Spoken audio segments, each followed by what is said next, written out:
দেশের গরিব রাজ্যগুলির তালিকায় প্রথম সারিতে রয়েছে ত্রিপুরার নাম। বহুমাত্রিক দারিদ্রতার গ্রাসে রাজ্যের 13.11% মানুষ বলে উল্লেখ করা হয়েছে ন্যাশনাল মাল্টি ডাইমেনশনাল পভার্টি ইন্ডেক্সের সর্বশেষ রিপোর্টে।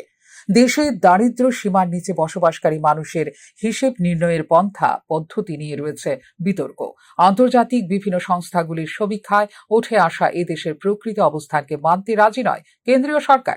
প্রশ্ন তোলা হচ্ছে সংস্থাগুলির অনুসরণ করা পন্থা পদ্ধতি নিয়ে।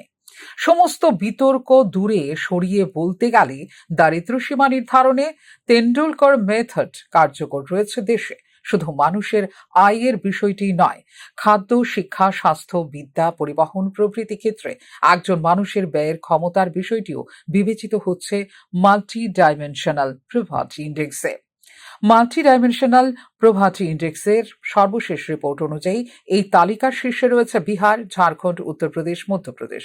ওই রাজ্যগুলির সার্বিক সাক্ষরতার হার, স্বাস্থ্য পরিষেবা, পরিকাঠামোগত নানা সমস্যার সম্মুখীন।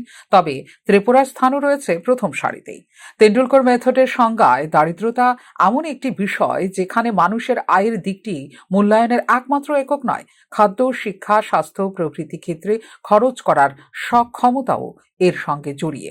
2009-10 সালের মানদণ্ডে গ্রামীণ ক্ষেত্রে দৈনিক 27 টাকা 20 পয়সা এবং নগর এলাকায় দৈনিক 33 টাকা 33 পয়সার নিচে আয়ের পরিবারগুলিকেই ধরা হতো বিপিএল হিসেবে। বর্তমানে নগর এলাকায় মাসিক 1286 টাকা এবং গ্রামীণ এলাকায় 1059 টাকা 42 পয়সা পারিবারিক আয়কে স্থির মানদণ্ড করে দেওয়া হয়েছে বিপিএল চিহ্নিতকরণে। তবে এক্ষেত্রে মানুষের জীবিকা নির্বাহের খরচের তারতম্যে বিভিন্ন রাজ্যে পভার্টি লাইনে কিছু হেরফের ঘটার সম্ভাবনার কথাও উড়িয়ে দেওয়া হয়নি। দেশের বিভিন্ন রাজ্য ও কেন্দ্রীয় শাসিত অঞ্চলকে নিয়ে 2023-24 সালের ইন্ডেক্সে বহুমাত্রিক দারিদ্রতার নাগপাশে আটকে রয়েছে এ রাজ্যের 13.11% মানুষ। মাল্টি ডাইমেনশনাল পভার্টি ইন্ডেক্স অনুযায়ী 8.1% হার নিয়ে উত্তর পূর্বাঞ্চলের মধ্যে ত্রিপুরা থেকে ওপরের অবস্থানে রয়েছে মণিপুর, যেখানে মিজোরামের হল 5.3%, সিকিমের 2.6%। 2015-16 থেকে 2022-23 সাল সময়ে দেশের 24.82 কোটি মানুষকে দারিদ্র্য সীমার নিচ থেকে ওপরে তুলে আনা সম্ভব হয়েছে বলে দাবি করেছে কেন্দ্রীয় সরকার।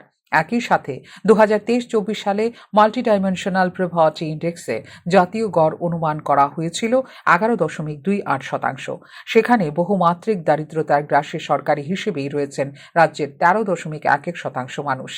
অতি সাধারণ জ্ঞানের বোঝা বহনে সক্ষম প্রতিটি মানুষ বলছেন একজন মানুষের আয়, জীবন, জীবিকা নির্বাহের অবস্থান, পুষ্টিকর খাবারের সংস্থানের সক্ষমতা, শিশুদের বয়স ক্রমে, উপযুক্ত শিক্ষা, গর্ভবতী মায়েদের স্বাস্থ্য, বাড়িঘরের কাঠামো, সম্পদ, পানীয় জল, বিদ্যুৎ, রান্নার জ্বালানি, স্যানিটেশন প্রভৃতি বিষয়গুলি বিবেচনায় রাখা হয় আন্তর্জাতিক মানদণ্ডে বহুমাত্রিক দারিদ্রতা নির্ধারণে। এক্ষেত্রে আমাদের অগ্রগতি কতটুকু সেটাই কিন্তু ভাবাচ্ছে সাধারণ মানুষকে। ফিওরো রিপোর্ট, নিউজ নাও।